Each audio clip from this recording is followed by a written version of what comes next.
থেকে দীর্ঘ 3 বছরের ভিতরে একবার নিজামুদ্দিন যাকে ডাকা হয় তার সমস্ত কার্যকারী নেওয়ার জন্য এবং প্রত্যেক দেশকে 3 বছরের ভিতরে একবার ডাকা হয় যে আপনি আপনার দেশের কার্যকারী নিয়ে আসেন, সব জিম্মেদার কার্যকারী নিয়ে এসে কার্যকারী শোনান। সেই কার্যকারীর মধ্যে একটা অংশই হলো যে আমাদের বাচ্চারা মক্তবে যাচ্ছে কি যাচ্ছে না তারই একটা কার্যকারী হয়। তো এই জন্য আমাদের মধ্যে এটা আমাদের একটা কাজের অংশ যে আমরা আমাদের বাচ্চাদেরকে আর মেহনত করনেওয়ালাদেরকে বলা হচ্ছে আল্লাহ রাস্তায় বের হনেওয়ালা, এবং আমাদের মহল্লায় মসজিদ বা জমাতের সাথীদেরকে বলা হচ্ছে যে আমাদের মেহনতের একটা অংশ আমরা বানাই, যে আমরা প্রত্যেক মুসলমানের বাচ্চাকে শুধু দাওয়াত দিয়ে শেষ তাই না, আমরা উসুল করে তাকে আমরা মসজিদে এনে বক্তব্যের সাথে জড়িয়ে দিব। এটাই আমাদের মকসদ, করবো ইনশাআল্লাহ। मदारिस के जरिए उलमा अजीम शान खिदमत अंजाम दे रहे हैं। मदारिस के जरिए उलमा अजीम शान खिदमत अंजाम दे रहे हैं। मदारिस के जरिए अब इस्लाम, रिजाल इस्लाम, उलमा, फुक़हा और मुहद्दिसीन तैयार हो रहे हैं। हमें चाहिए कि नमाजों के बाद और इजाबत के औकात में उलमा के लिए दुआएं करें। सुफियान सौरी फरमाते हैं हर मुसलमान पर हक़ वाजिब है कि फर्ज नमाज के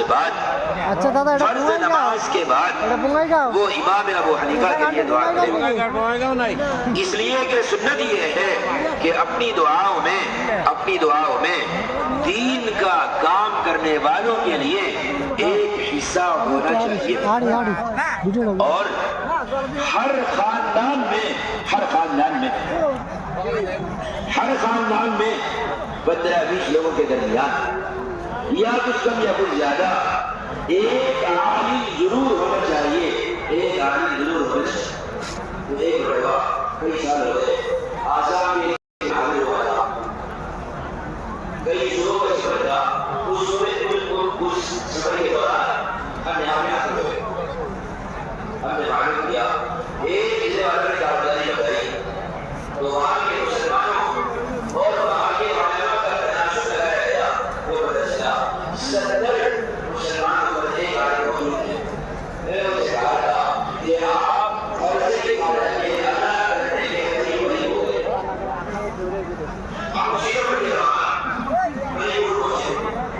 वहाँ हमने गया तो वहाँ ऐसे में अज़ाब है कि हर 30 मुसलमान के दरमियान एक आदमी मौजूद है।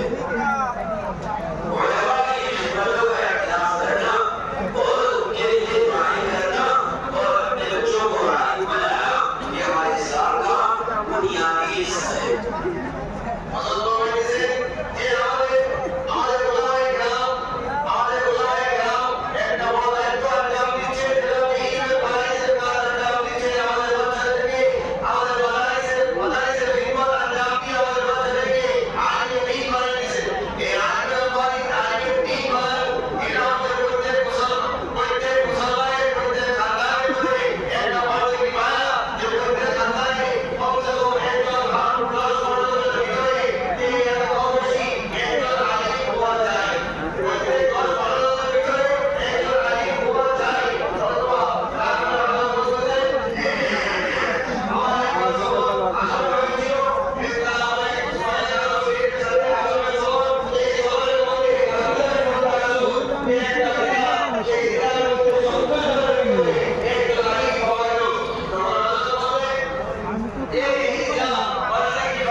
প্রত্যেক 30 থেকে 35 জনের ভিতরে একজন আলিম, প্রত্যেক 30 থেকে 35 জনের ভিতরে একজন আলিম। সেই কারণে আমাদের এই মেহনতের একটা মকসদ, আমাদের এই দাওয়াতের মুবারক মেহনতের একটা উদ্দেশ্য হলো যে